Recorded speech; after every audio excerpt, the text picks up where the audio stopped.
right, instant reaction. The College Football Playoff Committee released their rankings for week 2. Where were they right? Where were they wrong? Are there any teams that deserve to be upset? And who are the sleeper picks that you need to be paying attention to over the next couple of weeks? If you're brand new here, welcome on into the channel. My name is Cole Thompson. I'm a radio show host based in Houston, and I talk college football daily. I talk NFL, MLB, NHL, NBA, but I love talking college football. And if this is the type of content you enjoy, make sure you hit the subscribe button down below. Leave a comment telling me what you think of the college football playoff rankings. Who should be number 1? Who shouldn't even be in the rankings right now? Tell your friends, your family, really everybody you know about this channel, because we have one more week, November 15th. I will shave all of this hair off my head, Lex Luthor style, if we get to 1,000 subscribers. So make sure you hit the subscribe button and let's talk college football. By the way, mustache, Movember. This brings awareness to testicular cancer, prostate cancer, and men's suicide, which is growing at an alarming rate, not only in the United States, but globally. If you would like to donate and be a part of the cause, make sure that you visit Movember.com or click a link down in my bio. Number 1, Ohio State. Number 2, Georgia. Number 3, Michigan. Number 4, Florida State. Number 5, Washington. Number 6, Oregon. No changes at the top. Do I agree? No, not at all. I do not agree in the slightest. What I will say is, those who are discrediting Ohio State right now, go ahead and do your research. You are not talking about the same Rutgers team of old. Greg Schiano's defense this past year has been astoundingly good. They are playing exceptional in-press coverage. Going into last week, they were the number 2 team in the country in pass defense.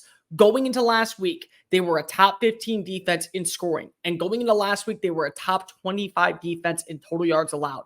It was a very sound defensive game. But on the flip side, Ohio State, they still have yet to allow an opponent to score more than 17 points against them. I'm going to give them the benefit of the doubt. Yes, Kyle McCord has got to get better. You are watching as you're getting back Emeka Egbuka. You're watching as Travion Henderson is scooting and booting up and down the field, and he's making this offense more dynamic. At some point, the training wheels have got to come off this kid, and number 6 has got to deliver 6 points on the regular. Because if you may have gotten by the skin of your teeth against Penn State, it will not happen against Michigan. And I hate to be the bearer of bad news. Michigan's not getting left out of the playoff unless some astronomical finding comes out within the next several weeks. They are not being left out of the playoff. And you are not getting in the way that the rankings are going right now. If there are 4 undefeated teams, and yes, there is a possibility of Washington, Georgia, Florida State, and whoever wins the Big Ten, you are being left out. So McCord, so far, you're kind of just dragging him along. You got to get him up to speed. This is not going to be sustainable. It may work against Michigan State. It ain't working against Michigan. But I will give them the benefit of the doubt. They get number 1. I personally could understand why Georgia would be number 1. Anybody doubting Missouri at this point, you're stupid. Anybody. I don't care. I get it. Missouri still has its flaws. Brady Cook at the end of the game, that major interception was really one of 3 big difference plays. But Missouri's a good team. Eli Drinkwitz deserves a lot of credit for what he's done this year. Not to mention the fact that you were able to hold Luther Burden to 3 catches, 2 of which came on the opening drive. So 1 catch the remainder of the game. That's saying something about the defense. And we already know that that defense underneath Glenn Schumann is going to be playing up to a certain strength. But my God, you have got to be able to play exceptional football against exceptional teams. And that's what you got in Missouri. They're an exceptional team. And here's the reality, folks. Every team that goes walk into Athens, or every team that plays against the Bulldogs this year, they are going to give their best performance. But the spoiler part, and probably the harsh reality, every game Georgia plays right now, they're giving their best performance. So I understand those who want to put Georgia at 1. I probably would. I actually would. I think Georgia right now plays a little bit more of a rigorous schedule. Yeah, you have 2 top 10 wins if you're Ohio State. But flip side, the schedule's only getting tougher for Georgia. And if they continue to win out 10 points, 8 points, I don't care if they won by 9 points. Like if they win the games against ranked opponents, at some point you give them the benefit because of who they're playing and how they're playing. And they're playing exceptional football right now. Carson Beck, at some point reality has to strike in. He's got to come back down to earth. I don't know when it's going to happen. I don't. The kid is lights out, and that's saying something. That is absolutely astounding. And the fact that you have a great run defense, the fact that you have a great rushing attack, the fact that you're able to convert on third down, and again, another week, no problem without Brock Bowers, saying something. It truly is. This is going to be a very big game and a very big test because Ole Miss, their offense, especially the way they can run the football to the outside, that's a little horrifying. But if they get past them, I don't know what else you say about Georgia. Like, that's going to be a top 10 win. You have to give them the benefit of the doubt. They absolutely belong in the number 1 spot if they win next week. Michigan, don't know, don't care. This is where the season starts. I get it. I get it. Anybody out there who says, well, Michigan hasn't played anybody. Oh, Michigan's doing that. I don't care. They've done their job. They've won every single game by double digits. They've handled business. They're playing exceptional football, whoever the hell they have to play. They don't look like they have an off switch. This is where it matters. Anybody who wants to put Michigan number 1, so be it. I think you're wrong. I think Michigan's in a good spot. I don't care that anybody says, well, they haven't played anybody because of they've done everything asked of them. Now is where the season begins. It's a week by week by week schedule. Week 1, you play Penn State. Week 2, you play Maryland. Week 3, you play Ohio State. And that's it. You win those games. You go to the Big Ten championship. You beat whoever the hell comes out of the West. Congratulations. You punch your ticket. I get it. I get that people want Michigan punished. The NCAA is not going to do anything about it. Neither is the Big Ten. And the reason the Big Ten is not going to do anything about it, outside of maybe suspending Jim Harbaugh, is because they realize what this is. It's a product. Everybody wants to go ahead and come up with an excuse for why Michigan should get in or why Michigan shouldn't get in. Here's the only excuse I can give you. Ratings, product placement. That's it. And the product is Michigan as a representative of the Big Ten. They're not going to internally punish Michigan because it could hurt them if Michigan ends up running the table, going undefeated, and somehow, some way not getting in the CFP. It's just bad for business. So they're getting in. If you don't want them in, bet on Michigan State. Bet on Penn State, bet on Maryland, bet on Ohio State. Bet for one of those teams to knock them out because that's the only way they're not getting in. And Florida State, I get it. I get Florida State won a football game against Pitt, a Pitt team that was dismantled, dethroned by Notre Dame, who lost to Dabo Swinney, and Tyler in Spartanburg somewhere is probably crying himself to sleep because now they're going to hand him out a brand new extension and Dabo's going to be around forever. I get it. I understand you won a football game without Keon Coleman, without Johnny Wilson, without multiple defensive players. That's all fine and dandy. Washington deserved the number 4 spot this week. That's my opinion of it. I don't think it was ever going to happen. I think that the rankings stand the way that they do until further notice. Somebody has to lose a game for Washington to move up. But I'm just going to be a little bit of a bullish person. I'm going to come out and say my opinion. I like Washington. I think Washington's a better team than Florida State when all things are clicking because I've seen it. I've also seen Florida State go toe-to-toe with Boston College. And Boston College, brand new team. You got to give them credit. When they made a switch at quarterback, they found a rhythm and an identity, and Jeff Hafley right now is going bowling. You got to give them credit. But week 3, I'm not doing that. And the way that Washington played, whether or not you want to say the defense was subpar, the fact that they weren't able to get some critical stops on third down against whether the rushing attack or Caleb Williams, and then Caleb cries into the arms because Dylan Johnson decides to run off his ass for over 200 yards and 4 TDs. Cool. I get that. They played against better competition, and they play in a more rigorous, more dynamic, more adversified Pac-12 than anybody else out there. That's why Washington deserves the number 4 spot. But hell, at this point, they're both going to get in if they go undefeated. You know that, right? They're going on. If they go undefeated, they're both in because Michigan loses, Ohio State loses, done. That's it. Georgia doesn't lose. Guess what? They're in. Oregon at number 6. I get it. I know they're fine. They can control their own destiny. I want to talk real fast about this because I heard it from Greg McElroy on ESPN. And by the way, I have an immense amount of respect respect for Greg. I think Greg is one of the best in the business. His podcast is phenomenal on Omaha Productions. He's a good dude. I don't really care about the one-loss conversation because, yeah, Texas probably has the best win of the one-loss teams. Nobody marches into Bryant-Denny Stadium and wins that football game. Nobody. LSU couldn't do it. Texas A&M hasn't been able to do it since 2012. Ole Miss hasn't been able to do it since 2015. Tennessee didn't do it. Like, nobody does it. LSU's the one team, and they did it back in 2019.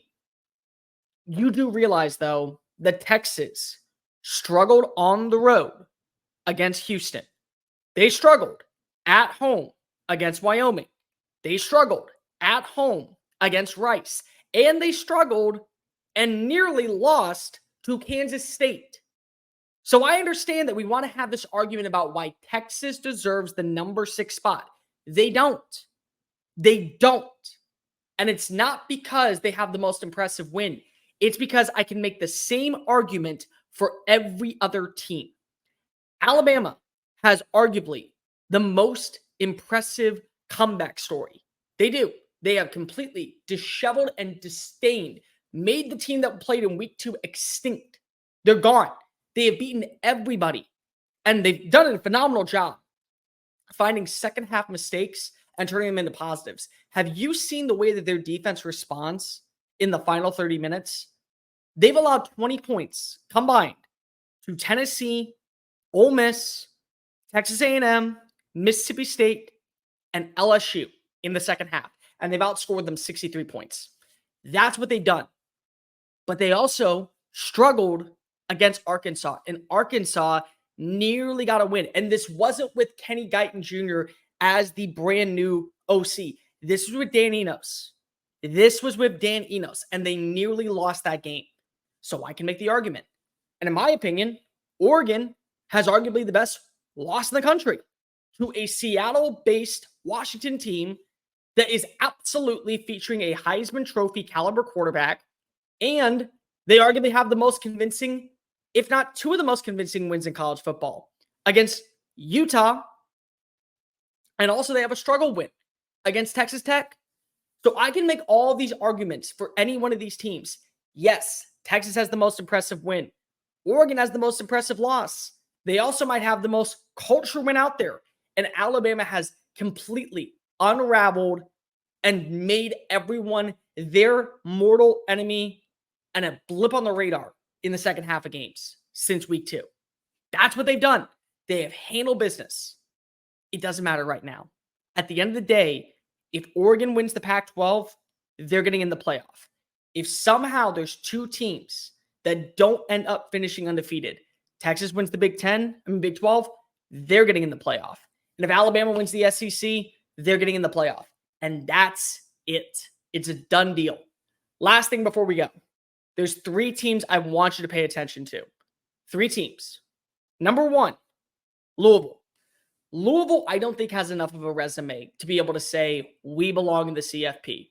And you know what? It's a shame because they're a good team. They fight hard and they found a way to rebound after a very sour loss to Pitt. But if Florida State doesn't play up to its standard early on, they are in trouble because Louisville can play. They have 2 great running backs led by Jawar Jordan. They have a quarterback that understands what Jeff Brown wants in Jack Plummer. And the defense, it's missing some players. Like, it's not the same defense that led college football last year in sacks, but still, they did their job. And more importantly, they physically outworked everybody. And if they continue to do that, Florida State's in trouble in the ACC championship. That's the team that more than likely is punching its ticket to Charlotte to face off against Florida State. Number 2, Oklahoma State. Oklahoma State's good. I hate to say it. Oklahoma State right now, they look like they are a different team than what we saw back when they played South Alabama. And it's not because of quarterback play, and it's not because of inconsistencies on the defensive line. It's because of one player, number 0. And number 0 is giving 0 chances in Ollie Gordon for you to be able to vote against him for the Heisman Trophy. Every quarterback, if they show struggles and Ollie Gordon continues to wrap up 200-plus yards, 3 touchdown games, he ends up finishing with, say, 850 receiving yards, that dude's going to New York. He has to. He's been phenomenal this year for the Cowboys. And he's the only running back since Barry Sanders to finish with over 265 yards of scrimmage in a game back-to-back weeks. And he's on pace to do it again. And I can tell you this much. If this offense plays up to its standard, they got games that are all winnable against UCF, against Houston, against BYU, 10-2. And if Texas starts to slip a little bit and they show any bit of weakness, or if they don't get back a healthy Quinn Ewers, or if Ewers sucks, like we saw at times against Oklahoma, they're in trouble. They absolutely are in trouble. And the last team, the very last team to pay attention to, I can't believe I'm saying this. No, I can. I actually can. Tennessee. Tennessee has an identity. And everyone wants to focus in on the passing attack because last year we saw up-tempo, go, go, go, move it, move it, move it, move it. That's fine. They run the football. They know how to run the football. Jalen Wright, once again, has another dominant performance. I get it. It's against a very lowly UConn team. It's very crazy, but they still have another great performance. Not to mention, they got games against Missouri. They got games against Georgia. They got games against Vanderbilt. There is a legit shot. 10-2 is on the table. And if somehow Georgia loses this weekend, that sets up a winner-take-all for the SEC East. One last team. My apologies. Oregon State.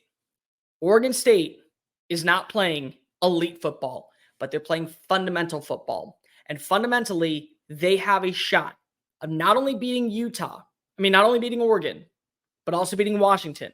And if they beat both those teams, they're going to the Pac-12 championship, number one. And number two, and probably more importantly, they're ruining the Pac-12.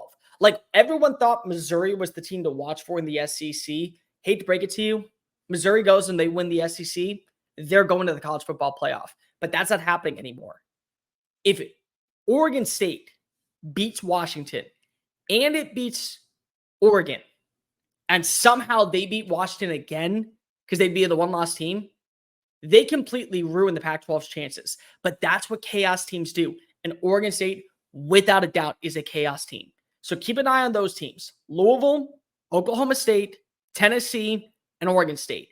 If they ruin any bit of the college football playoff, it's because of they mean business. And they are damn good teams that are playing exceptional football at the right time. And Jonathan Smith, by the way, at Oregon State, if they don't sign him to a long-term deal or a massive deal, which he's earned, there's going to be a Big Ten team calling. And they very well should. One last thing, and then I will stop. I told you. Stop sleeping on Kansas. It wasn't that Oklahoma lost to a Kansas team.